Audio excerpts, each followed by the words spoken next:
তো সাফল্য তো কনস্ট্যান্ট নয়, এই লড়াইটা কনস্ট্যান্ট, সেটা হতে থাকবে, পড়তে থাকবো, উঠতে থাকবো, পড়তে থাকবো। এবার একটি নিউজ পত্রিকা চ্যানেলে একটি ইন্টারভিউতে সৌরভ চক্রবর্তীর কিছু কথা যেন সোশ্যাল মিডিয়ায় ভাইরাল হয়েছে। কিছু মাস আগে বিয়ে করেছে অভিনেত্রী মধুমিতা সরকার।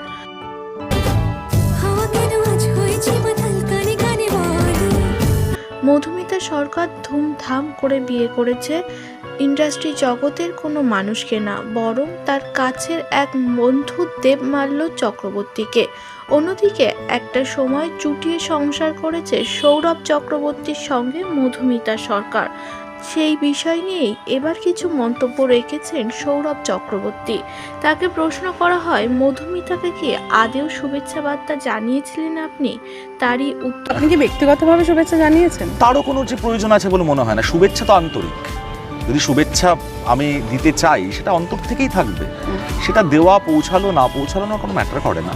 আর দ্বিতীয়ত এই বিষয় নিয়ে না আর কথা বলা কোনো মানেই নেই, যা হচ্ছে খুব ভালো হচ্ছে, খুব ভালো হোক।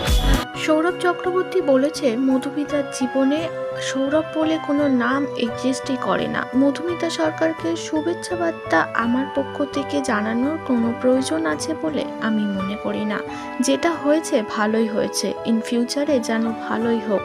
লড়াই সারা জীবন করে যেতেই হবে, সেটা আমার হোক বা মধুমিতা সরকারেরই।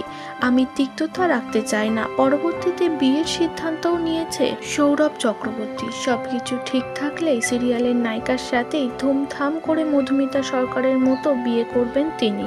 আমি লুকিয়ে বিয়ে করব না, তো নিশ্চয়ই সেটা জানিয়ে সগর্বে বুক বাজিয়ে করবো।